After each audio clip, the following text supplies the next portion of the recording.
Olá, boa noite. São 6 horas, está iniciando mais um Bate-Papo das 6, o seu programa de quarta-feira sobre medicina, prevenção e saúde, né? Meu nome é Dário Santucci, sou cardiologista, né? E hoje nós vamos novamente conversar sobre Covid e as questões respiratórias, as vias aéreas. Para isso nós trouxemos, né, duas especialidades muito importantes nessa questão das vias aéreas, que é o otorrinolaringologista e o cirurgião do tórax, né? Antes, gostaria de abrir essa edição solidarizando, né, a toda a sociedade e as famílias que estão sendo acometidas por esse vírus tão grave e importante, né? A gente está ao vivo no canal 16.1, na TV Sim, em Vitória, em Linhares, também na rede Sim FM, 106.1, e nas redes sociais, através do YouTube e do Facebook. Não é isso? Eu gostaria de dar as boas-vindas ao Dr. João Daniel Gurgel, que é otorrinolaringologista, né? Seja muito bem-vindo. Obrigado, Dário. Obrigado pelo convite.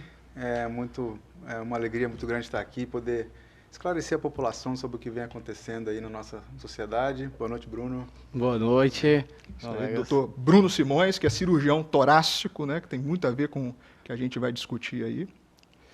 Boa noite, Dário. Boa noite a todos. É um prazer enorme estar aqui para a gente ter esse papo, discutir um pouquinho relacionado a esse acometimento dessa doença que vem a cada vez mais se espalhando e apavorando e às vezes assustando tanto a população, principalmente aqui a população de Linhares e região. É um prazer estar aqui na Rede Sim e um prazer estar com os colegas de trabalho aqui. Isso aí. Obrigado pela presença. O doutor João, ele opera na Europa, é um grande prazer tê-lo presente. O doutor Bruno era uma deficiência de Linhares, né, o cirurgião do tórax. A gente passou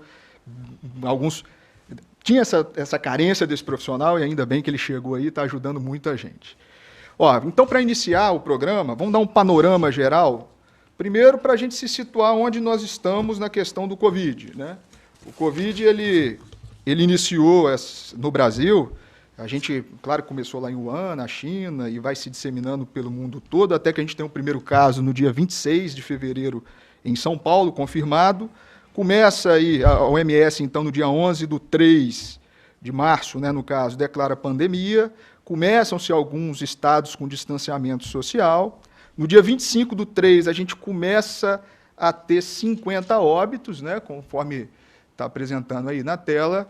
E hoje o panorama do Brasil é atualizado agora há pouco pelo boletim. Nós temos 78.162 casos confirmados no país e 5.466 óbitos, né? A gente teve um aumento aí hoje, ontem 5.017, hoje a gente teve um incremento aí de mais de 400 óbitos no caso, né? E aí a situação de Linhares também, atualizando aqui, da nossa cidade, nós temos 36 casos confirmados, né? Nós temos um óbito, um caso internado no hospital e 14 recuperados, né? E aí, para a gente começar a debater isso, né, eu queria perguntar para o doutor João Daniel uma questão assim, que é bem confusa, né? Pelo menos para mim, no meu consultório, muita gente não sabe o que é a otorrinolaringologia. Então, para a gente iniciar, né, eu queria que você explicasse para a gente o que é a sua especialidade, o que é mais comum no seu consultório, quais são os exames que você realiza e etc. Né? Bom, a otorrinolaringologia é uma especialidade médica que lida não só com as doenças de ouvido, nariz e garganta, e daí vem o nome da nossa especialidade, otorrinolaringologia, mas também de doenças que acometem desde o pescoço até a face. Não à toa, nós somos regidos pelas diretrizes ditadas pela Associação Brasileira de Otorrinolaringologia e Cirurgia Cérvico-Facial.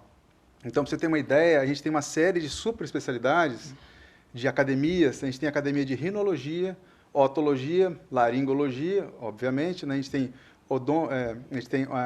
otorrinopediatria, cirurgia crânio-maxilofacial, cirurgia de base de crânio, otologia ocupacional e uma série de outras, otorrinogeriátrica. Então, tem uma série não é somente restrito ao ouvido, nariz e garganta. Tem outras ramificações que a gente atua não só clinicamente, mas também bastante cirurgicamente falando. Então, na nossa rotina diária, obviamente a gente pega casos comuns, né, como doenças de garganta, infecções de ouvido, rouquidão, as síndromes gripais, que é o que a gente está falando muito agora, né, para a gente poder diferenciar isso tudo. E, além disso, a gente atua também na área de exames endoscópicos. Então, a gente faz videolaringoscopia, fibronasolaringoscopia. A gente também cuida da parte otoneurológica, com o apoio dos fonoaudiólogos, das fonoaudiólogas, né?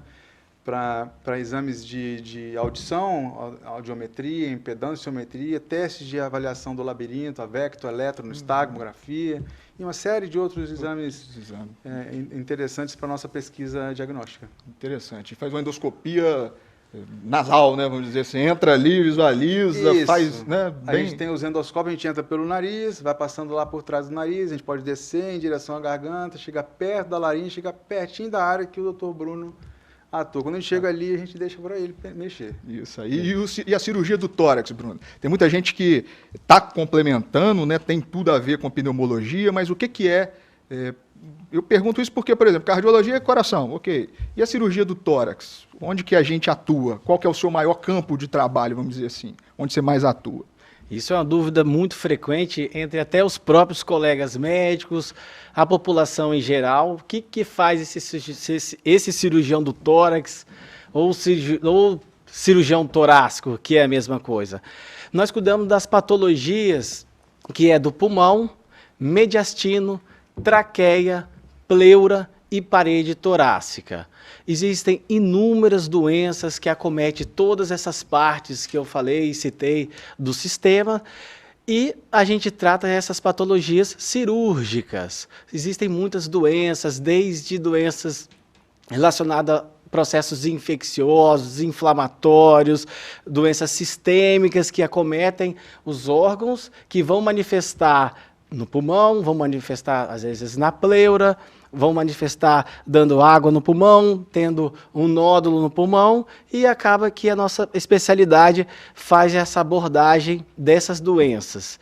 E a gente acaba tendo um know-how muito grande na questão da broncoscopia respiratória. O que seria isso? Seria uma endoscopia da via respiratória, a mesma coisa que tem endoscopia que vê o tubo digestivo, a gente vê a traqueia, o pulmão e as suas alterações inerentes que podem ter, de acordo com as doenças que acometem, vão ter determinadas alterações no exame.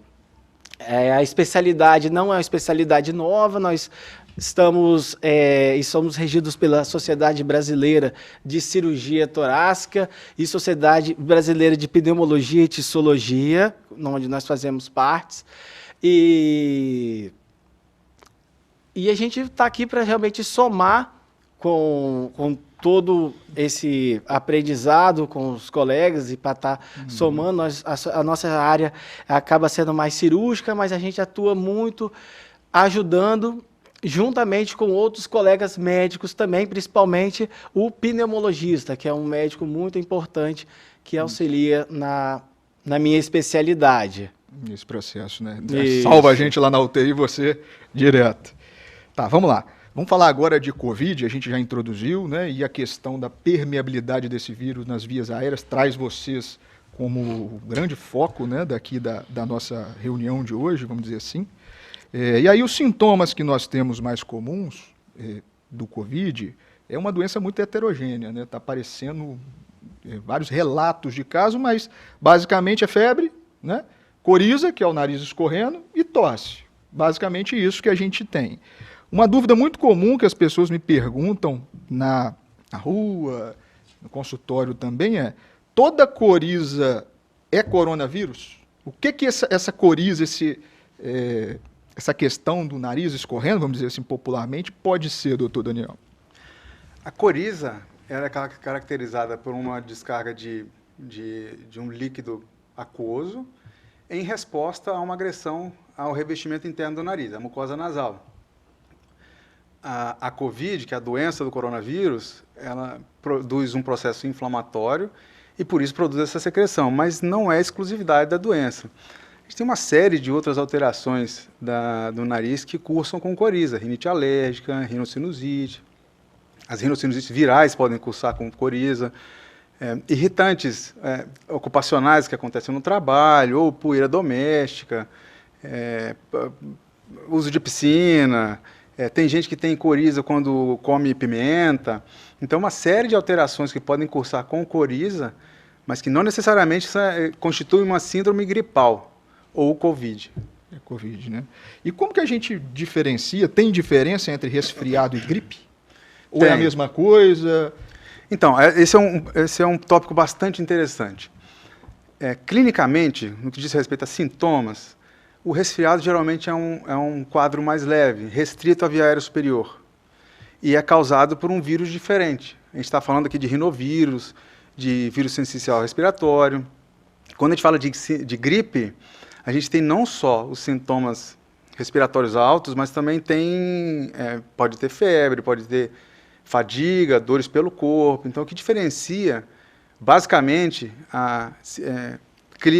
por meio de clínica, gripe e resfriado, são os sintomas gerais de febre e de dores no corpo, não só vias aéreas. E o vírus também é diferente. O vírus da gripe é uma influenza, né? Uhum. Então, influenza A, influenza B, influenza C e aquele comum, aquele que ficou famoso em 2009, que é o H1N1. H1N1, exatamente.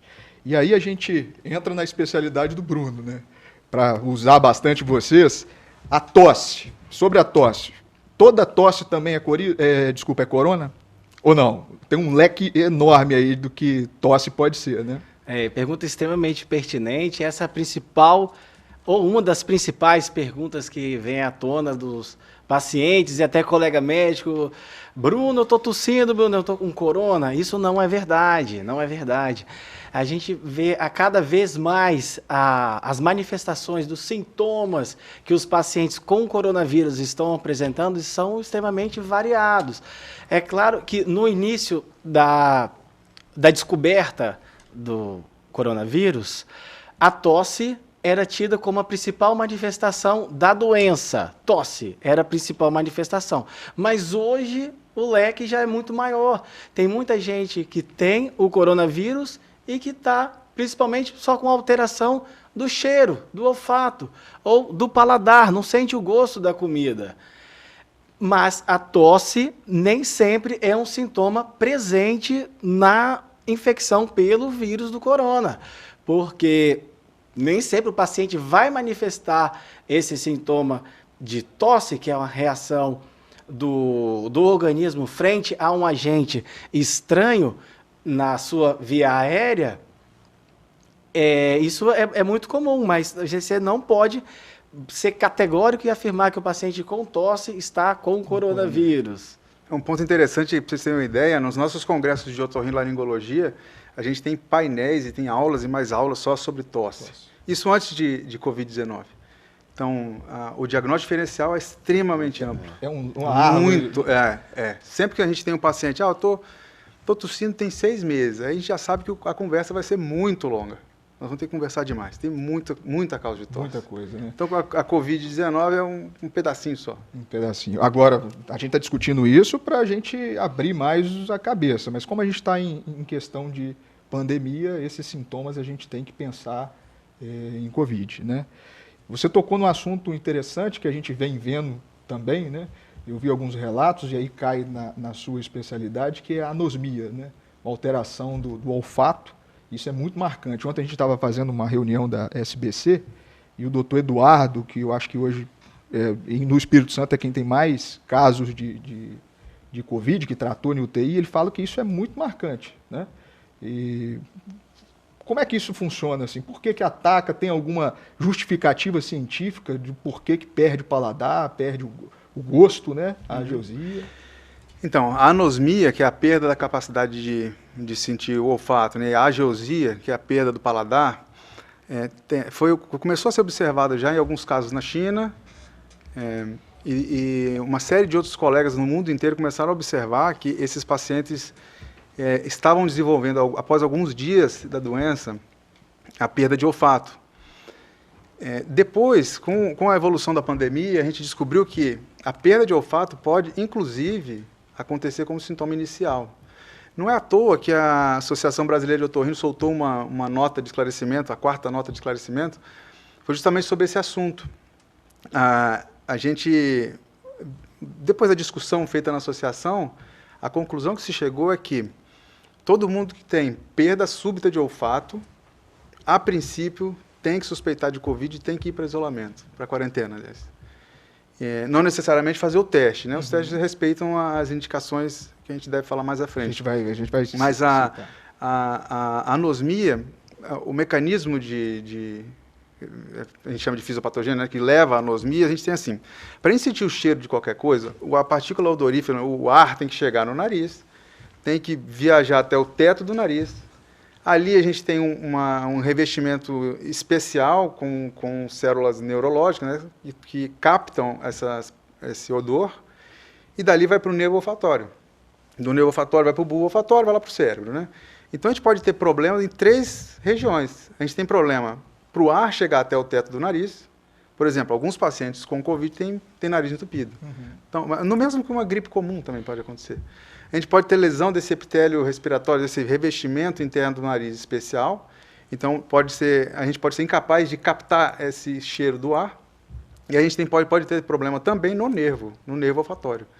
Mas isso não é uma particularidade da Covid, não. Pode em gripe também comum, pode acontecer. E daí a Associação Brasileira fez uma enquete, não um trabalho ainda, mas é uma enquete, e solicitou aos colegas do Brasil inteiro que fornecessem dados de pacientes com diagnóstico de Covid e que tinham anosmia. Então, desses pacientes todos, se não me engano, aqueles que testaram positivo para Covid, 85% tinham anosmia. Então, é um dado que a gente tem que começar a pensar. Como tudo, não tudo, mas quase tudo em Covid, tudo muito novo, o vírus é novo. Tá aprendendo a gente vai precisar aprender um pouquinho mais sobre isso daí, sobre como valorizar o sintoma. E tem alguma coisa relacionada a algum dado, alguma sugestão de que isso volte ao normal ou fica? Essa pergunta é interessante demais. A gente sabe que 50% dos casos, desses casos que estão sendo acompanhados pela associação, pelo menos, ou seja, é uma realidade brasileira, 50% melhoraram, parcial ou completamente. E alguns ainda estão em acompanhamento. Mas tem gente que ainda não melhorou. Ótimo. A questão do Covid, ele tem a forma assintomática, né? Nós temos a forma leve, a moderada e a grave. O que diferencia aí, que é muito importante para a gente, é a questão dos sinais vitais, né? E a dispneia é o grande fator nosso para indicar para o paciente, né? Nós tratamos muito o paciente, isola dentro de casa e vai acompanhando. E a outra questão é a dispneia, né? Falta de ar. Bruno, a falta de ar ali do Covid, ela tem algum detalhe específico ou ela cursa como a maioria das outras doenças, patologias? Tem algum detalhe a mais que você vem notando sobre a falta de ar? Esse é o principal ponto que nós devemos destacar aqui. Por quê? Quando nós temos um paciente ou com suspeita da doença, do Covid, ou esse paciente já tem um diagnóstico e está em isolamento domiciliar na quarentena, existe um principal agravante que a gente recomenda esse paciente ir para o hospital é a falta de ar. Principalmente a falta de ar, que às vezes ela pode ser ou súbita ou relacionada a algum esforço. Você que era acostumado a subir o degrau da sua escada, você não sentia falta de ar. Mas hoje você está sentindo falta de ar. Isso já é alguma coisa diferente do seu habitual. Essas coisas que é a falta de ar que te incomoda e faz você ficar puxando muito fôlego, digamos assim, é uma coisa preocupante e que deve ser procurado o serviço de saúde. Sim, um detalhe na infecção pelo Covid-19, como você tem essa infecção viral, que a manifestação dela, muitas vezes a pessoa não sente nada. Estou bem, não estou sentindo febre, não estou tossindo, estou em casa, sei que eu estou com a doença, estou em isolamento, minha família está afastada. Mas, a partir do momento que eu sinto essa falta de ar, importante, estou ficando cansado, eu estou me alimentando, estou ficando cansado, é um sinal de alerta importante que você deve procurar o serviço de saúde mais próximo, principalmente as unidades de referência daqui, principalmente a gente relata que aqui no município de Linhares é o HGL, que é o hospital que deve ser procurado pela população. E é um sintoma que a gente deve ser tratado e investigado de forma aguda, porque essa falta de ar ela pode piorar e você muitas vezes precisar de ser submetido à respiração pelos aparelhos. Alguma coisa mais avançada. Mais avançada, porque quando você sente essa falta de ar, a gente recomenda ir ao serviço de saúde, porque ela pode agravar rápido. Isso pode ser rápido. Então, o paciente está bem, está em casa, mas começou a sentir falta de ar, a ficar com falta de ar, vá para o serviço de saúde, porque essa falta de ar pode piorar e agravar muito rápida e precisar de alguma intervenção de assistência médica, até muitas vezes intubação para esse paciente. Autorizar, né? A gente estava aqui com a doutora Alessandra, que é infectologista, e ela falou uma frase que me marcou assim: a falta de ar ela tem que fugir da normalidade, né? Isso. Na hora que você começa a ter sintomas que fogem da normalidade, é a hora de você procurar o pronto-socorro referenciado de Covid. Então é isso, a gente chega ao final do primeiro bloco, né? Muito interessante. Profissionais de excelência aqui esclarecendo para a população, e no retorno mais Covid, mais otorrino, mais cirurgia do tórax para vocês.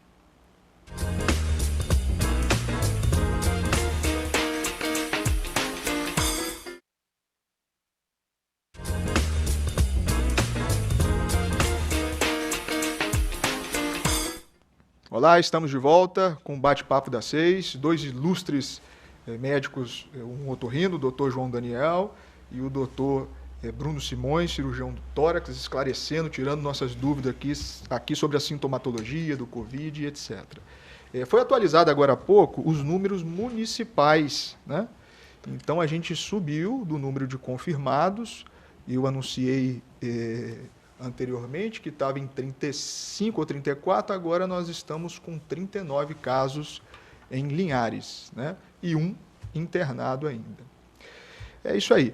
Quando a gente finalizou o bloco, a gente chamou a atenção da população quando ela deve, vamos supor, o exemplo que nós demos aqui foi, o paciente teve febre, teve coriza, teve tosse, foi diagnosticado pelo serviço de saúde como Covid positivo, né? E aí ele estava em casa, ele foi isolado em casa, isso é habitual, a população não precisa ficar, né, com medo disso, que é assim mesmo que se manuseia os pacientes. O paciente que não tem sinal de gravidade, ele vai ficar isolado em casa, né? E aí a gente conversava sobre os métodos, né, diagnóstico. A gente utiliza, então, o SWAB, né, com o RRT-PCR, que diz muito mais a respeito da especialidade do Dr. João Daniel. Como é que funciona isso? Como é que é realizado o exame? Então, o RT-PCR, que é o PCR em tempo real, né? Uhum. Ele é feito pela coleta da secreção da rinofaringe, que é uma região que está atrás do nariz, e da orofaringe, que é a parte da garganta que a gente consegue ver quando abre a boca, né? Então, se coloca tipo um cotonete comprido dentro do nariz, vai até lá atrás para coletar dos dois lados e na garganta. Esse exame é feito quando os sintomas têm menos de 7 dias. Menos de 7 dias. Isso aí. O outro teste que nós temos é o teste sorológico, né? Que aí precisa da soroconversão, e aí dá a positiva mais ou menos nesse intervalo de 7 e a mais. E existe alguns casos também que a gente entra na especialidade do Dr. Bruno, né? Tem casos que a gente precisa ir um pouco mais a fundo, vamos dizer, fazendo aí o exame que é do know-how dele, que é a broncoscopia, não é isso? Como é que funciona isso? Vamos supor, se você precisasse coletar um material ali, é uma endoscopia, como é que é essa broncoscopia? Você já iniciou falando, né? Eu falei sobre a broncoscopia, sobre a importância de diagnóstico de doenças virais, de doenças bacterianas e outras bactérias. Mas, para o Covid-19, paciente suspeito, a Sociedade Brasileira de Cirurgia Torácica, juntamente com a Sociedade Brasileira de Pneumologia e Tissologia, contraindicam o uso da broncoscopia para diagnóstico do Covid-19.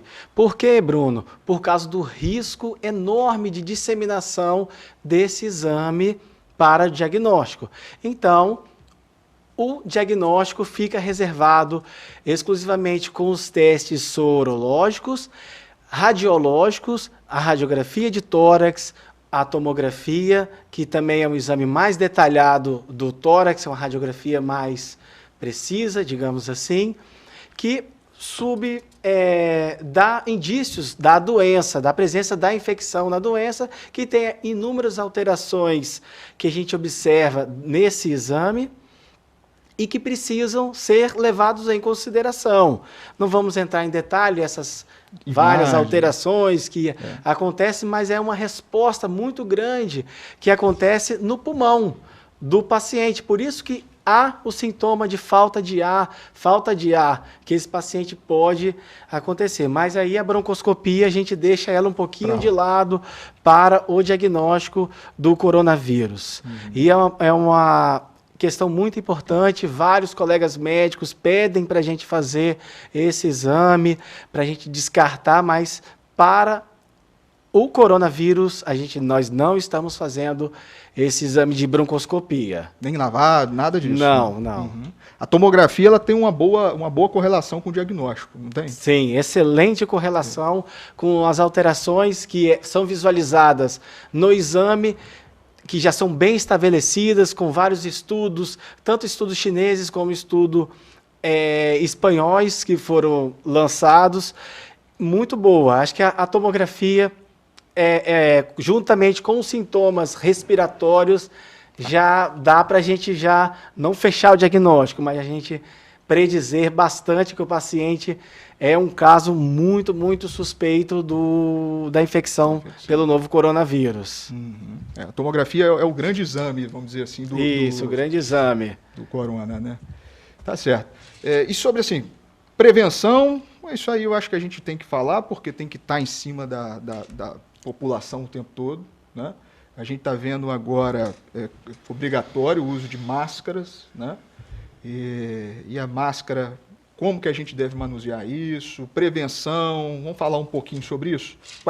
O que a gente deve alertar a população de como se portar nessa pandemia, né?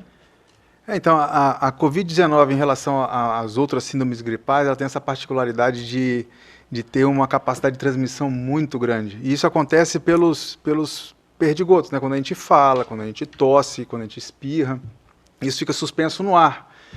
Então, para prevenção, a gente tem que evitar que essas partículas alcancem a nossa boca, nariz e olho. Isso pode ser feito por meio de máscaras, como você já bem salientou, que devem ser manuseadas pelo elástico por trás, a gente não deve tocar a máscara. Então, essa é uma medida de impedimento de contágio direto. A gente também tem que evitar o contágio indireto, porque a gente toca a superfície quando a gente anda, quando a gente abre uma maçaneta, quando a gente entra no carro.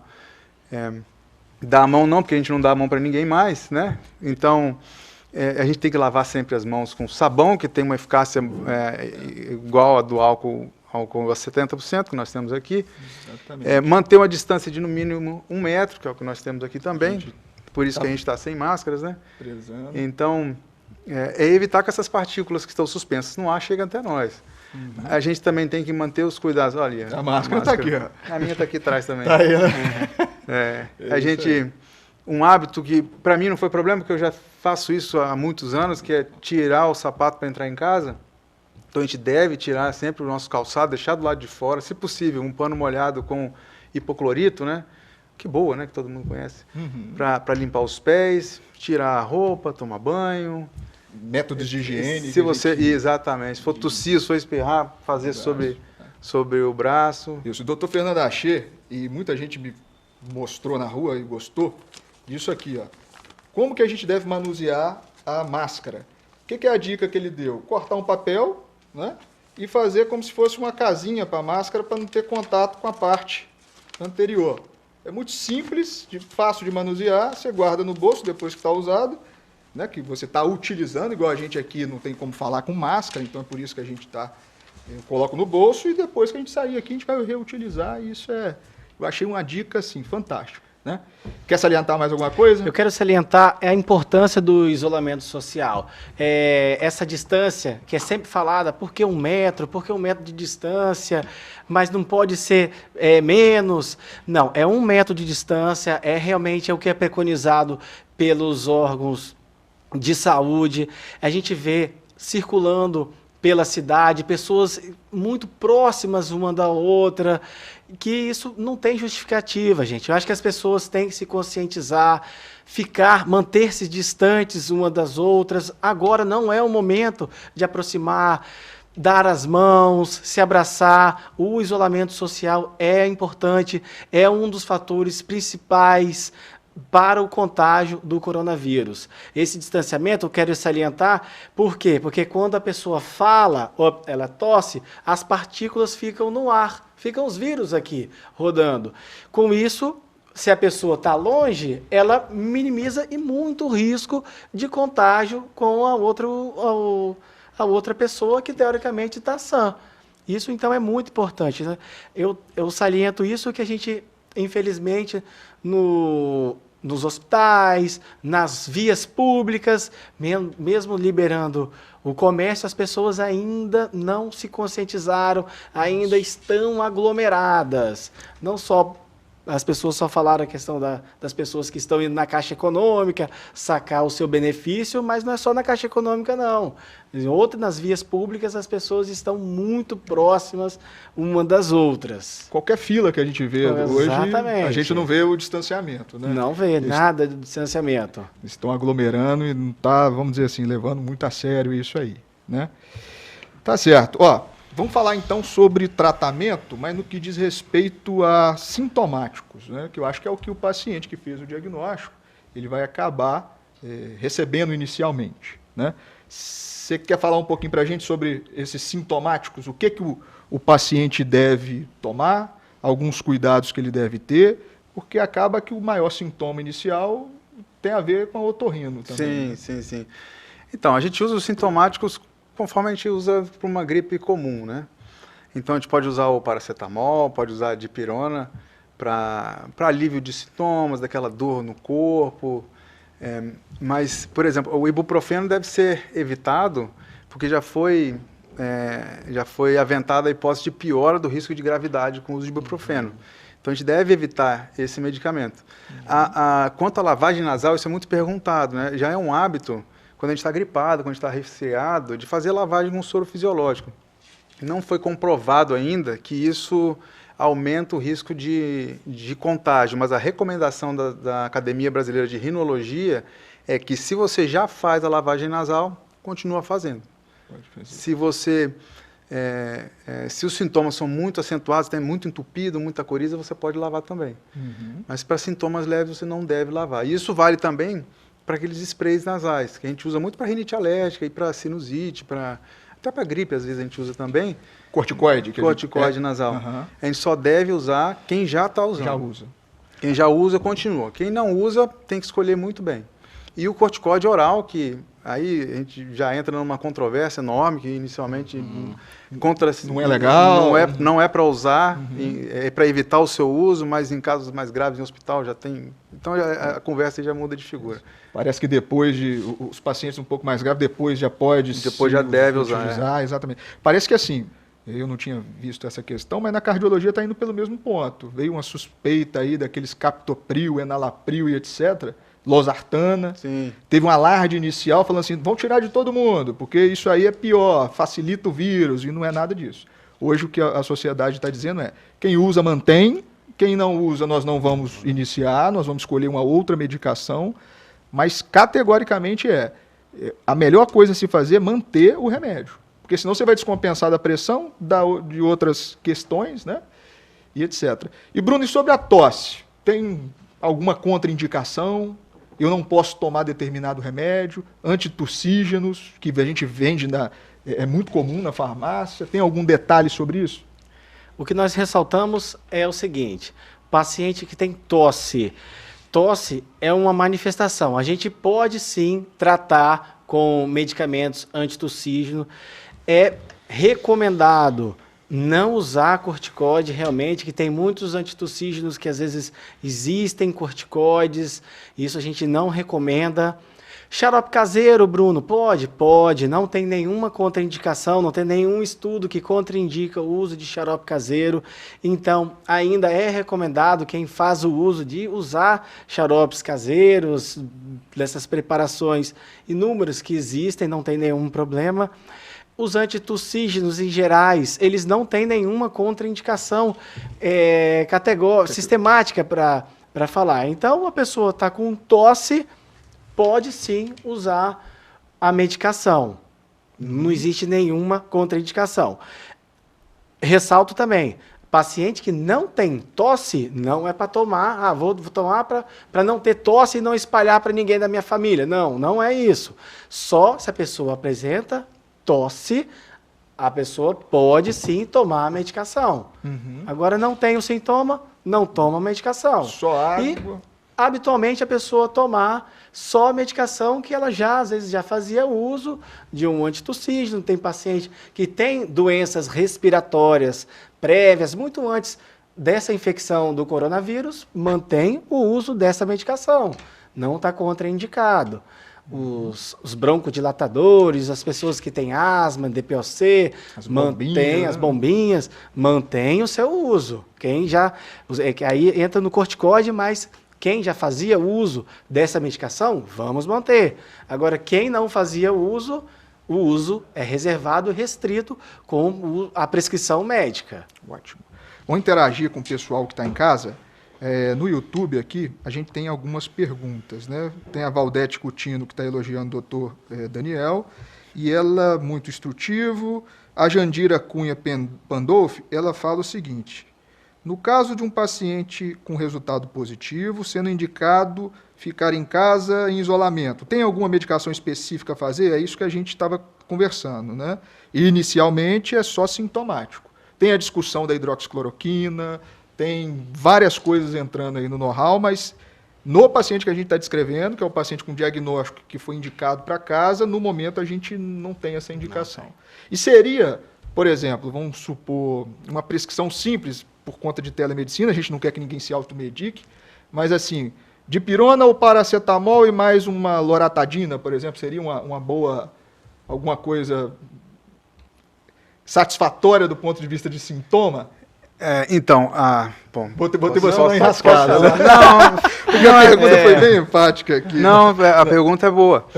A dipirona e o paracetamol, sim, é interessante para alívio de sintomas, já que a gente falou de sintomáticos, mas a loratadina não está indicada. Não está indicada. Não está indicada. Não é um processo alérgico e, além do mais, os antihistamínicos, que é a classe da loratadina, ela causa um espessamento da secreção nasal. Então, você pode ter mais complicações, inclusive na gripe comum também. Não é rinocinusite, não deve usar, não deve usar. Então, o paracetamol e dipirona, eu concordo. Loratadina, não. Uma outra pergunta aqui é da Elismar Martins. Qual máscara mais eficiente? Tem muitas máscaras de TNT sendo distribuídas. São eficazes? Né? E uma outra indicação aqui também é sobre as luvas. Né? Luvas são indicados? Alguém quer falar? Eu acho que assim, essas N95, que é essa que eu mostrei aqui, são as mais indicadas. Mas está mais reservado ao ambiente hospitalar. Né? Essa é a PFF2. Essa, ou o paciente que está positivo, vamos dizer assim, né? Seria interessante utilizar. E para ambiente hospitalar, ou vocês quando fazem os procedimentos, ou atendem. Né? Agora, a máscara de pano, que é no caso aqui, que é o tecido não tecido, né? Que é essa que ela está perguntando. É o TNT, né? Tecido não tecido. Isso. Então, a N95 ela é feita por TNT por dentro, por fora e uma camada de algodão. O que faz ela ser eficiente é um tipo de alteração de polaridade da malha e os filtros biológicos que a gente tem dentro que ajudam na prevenção, né? Agora, As máscaras de pano são exatamente essas que são indicadas para toda a população, já que a gente tem que reservar a N95, PFF2, inclusive as máscaras cirúrgicas descartáveis para profissional de saúde, já que está em falta, né?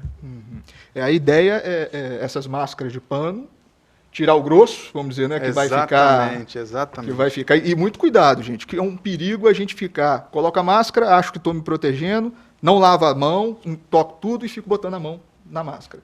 Acaba que você não vai trazer o benefício que a gente espera, né? É o que o Bruno falou, deve ser mantido. A gente está de máscara, mas não é por isso que a gente tem que ficar todo mundo juntinho, não. Tem que manter o distanciamento, porque a barreira da máscara, a máscara comum, ela não é 100%. Então, é o que você falou, ela tira o grosso, mas se você tira o grosso de um lado, tira o grosso do outro e mantém um distanciamento, você vai estar um pouquinho mais seguro. Esse é o raciocínio, né? E aí tem algumas outras perguntas aqui, mas eu acho que a gente já conversou tudo sobre isso. Vou entrar agora em alguns questionamentos que a gente pergunta, a população em geral pergunta muito, né? Sobre vitamina D, sobre zinco, sobre, enfim, essas polivitamínico, tem um monte de medicações, né? Que não tem comprovação científica, que às vezes vai lançando na população e cria um alarde, todo mundo sai comprando. A última agora, ontem, eu recebi milhares aqui do anticoagulante, né? Então, assim, começou a ter estudo em paciente grave, já tem gente comprando anticoagulante para tomar em casa sem saber o que é, já está guardando estoque. Então, isso é uma questão que a gente precisa ter bastante cuidado, né? Quer conversar alguma coisa sobre isso?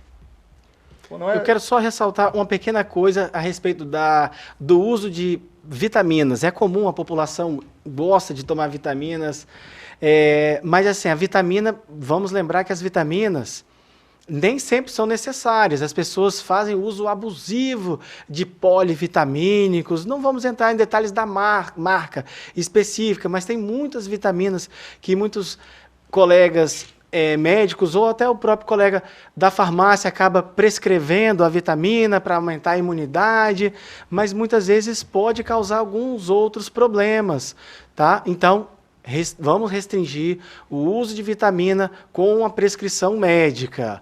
A vitamina é muito boa, concordo, mas nesse período não vamos abusar de vitaminas, usar apenas com a prescrição e orientação do colega médico. Show de bola.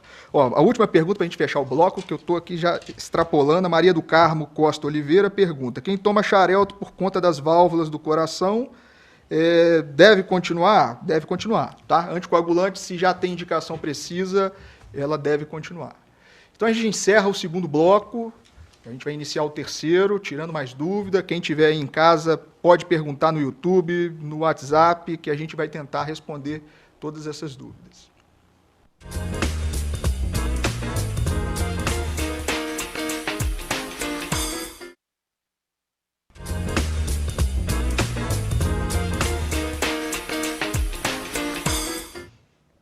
Olá, boa noite. Voltamos com o Bate-Papo das 6, com dois ilustres colegas aqui, Dr. João Daniel, otorrino, Dr. Bruno Simões, cirurgião do tórax, e a gente comentava sobre a nova conformação da questão cirúrgica nessa época de né, durante a pandemia. E está um pouco confuso isso, porque tem estado que está liberando alguns tipos de cirurgia, outro não, e existem categorias de cirurgia, eu acho que isso a gente precisa elucidar para a população, né? Como é que está funcionando isso? É eletiva, emergência, urgência? Como é que está sendo feito? Então, no caso da minha especialidade, a gente teve uma redução drástica das cirurgias eletivas. O que é cirurgia eletiva? É aquela cirurgia que a gente pode marcar com calma, né? Então, por quê? A natureza da nossa cirurgia, que é em via aérea, é onde a gente tem o coronavírus, faz com que a disseminação seja muito grande, assim como as cirurgias do Bruno também. Então, a gente reduziu bastante. Então, assim, no momento, a gente tem operado só urgência. O que pode acontecer, por exemplo? Um sangramento nasal que não está parando com nada, a gente vai ter que ir lá e vai ter que operar. Só que vai ter que ser com todo aquele macacão, com a escudo facial, com máscara, com gorro, com toda a proteção, dupla luva. Por exemplo, se for um trauma de face, fraturas múltiplas de face, se não tiver risco à vida no momento, tem que esperar. Isso já é uma recomendação internacional, a gente tem que aguardar até que as coisas se acalmem, né? Cirurgia, por exemplo, tem paciente esperando para fazer cirurgia plástica de nariz, rinoplastia, ou para fazer cirurgia de seios da face. A gente está aguardando um pouquinho as coisas clarearem um pouco mais, até porque a verdade em medicina ela acaba mudando muito. Exatamente. A gente está lidando com um vírus novo e a verdade, ela às vezes ela é muito passageira, muito temporária. Então a gente vai ter que esperar algumas semanas, aí, alguns dias, até que isso se defina bem, pelo menos na nossa especialidade, na otorrinolaringologia, para que a gente siga com as cirurgias eletivas. O Bruno também está nesse mesmo... Você pega um pouco mais de emergência, né? Acaba que a gente da minha área, que é a cirurgia do pulmão, muitas vezes só falar um pouquinho que várias pessoas, até colegas médicos, falaram: Bruno, essa doença é no pulmão, com manifestação no pulmão, você faz cirurgia para essa doença? Não, não tem cirurgia para a doença do coronavírus, não existe cirurgia, não. Mas algumas cirurgias da nossa área que existe a indicação, são principalmente as cirurgias oncológicas, que são câncer. Então, esses pacientes que são oncológicos, existe a indicação da Sociedade Brasileira de Cirurgia Oncológica, que liberou, foi a favor de prosseguir com o procedimento. E cirurgias cardíacas também. Então, não tem jeito. Quando há suspeita de câncer, existe a indicação de cirurgia. Lembrando, voltando ao que o Dr. João falou, proteção, o uso da máscara facial, luvas, 2 luvas, gorro, a máscara, isso tudo tem que ser tomado das devidas precauções que já são salientadas pelos órgãos de saúde.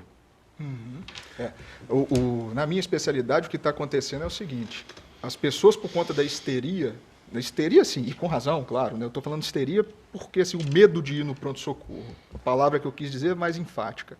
Estão tendo dor no peito, falta de ar em casa, mas uma falta de ar um pouco mais leve, e já tem estente, já tem problema do coração e não vai para o hospital. E aí a gente está tendo esse problema também. Tem um aumento aí da proporção do número de infartos que está sendo não assistido, está ficando em casa, e aí a gente paga as consequências, né? Então, a gente vê que é difícil a gente ter um equilíbrio do que é eletivo, da gente correr o risco, e do que é grave. Então, por isso que esse papel nosso aqui eu acho muito importante, né? Tem algumas outras coisas a salientar, por exemplo, todo dia, gente, está tendo estudo novo, está todo mundo aprendendo, é o que a gente está falando aqui o tempo todo. Então, surge droga o tempo todo, que está sendo testado. E, mais uma vez, a gente está correndo antes das coisas se concretizarem, né? E comprando as medicações na farmácia e estocando. Aí você prejudica quem às vezes precisa. Né? Igual aconteceu com a hidroxicloroquina, igual está acontecendo com os anticoagulantes agora. Então a gente está vendo assim, a população, eu acho que deve confiar no médico, né? Eu acho que é isso que é importante. E eu vi uma frase num grupo meu de cardiologia hoje que eu achei fantástico. O que ajuda muito é médico bom, né? Médico bom, equipe boa e equipe de saúde, SUS bom, vamos dizer. Isso que vai mudar, não é um remédio só que vai resolver toda a questão milagrosa, né? Igual a gente está esperando aí a medicação. E é isso aí. Doutor João, quer complementar as últimas palavras? Então, basicamente a gente deve salientar mais uma vez a população que deve manter a lavagem de mãos, manter o espaçamento, né, o distanciamento de 1 metro, os cuidados todos com a máscara, a forma de utilizar. Ninguém é super-homem, isso está começando a chegar perto da gente, isso pode acometer a nossa família, e a gente não pode afrouxar os cuidados, principalmente esses cuidados individuais, né?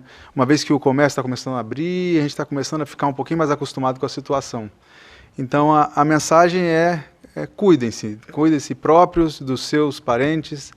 Daqui a pouquinho isso aí vai passar, mas depende muito da gente. Exatamente. Levar a sério, né? Exatamente. Se cuida, gente. Doutor Bruno, considerações finais?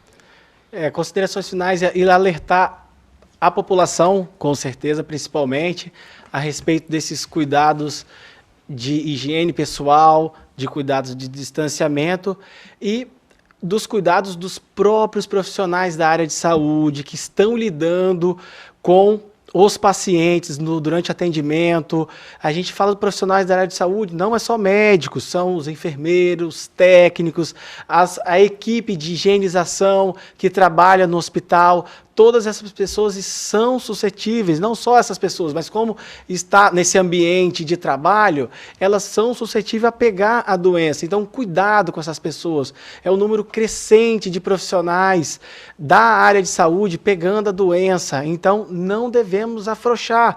É a hora manter os cuidados, manter a higienização e os sintomas, alertar para os sintomas que eu quero chamar a atenção, dos sintomas de alarme, que é essa falta de ar que a pessoa pode ter, mesmo com diagnóstico ou sem diagnóstico do coronavírus, procure o serviço de saúde.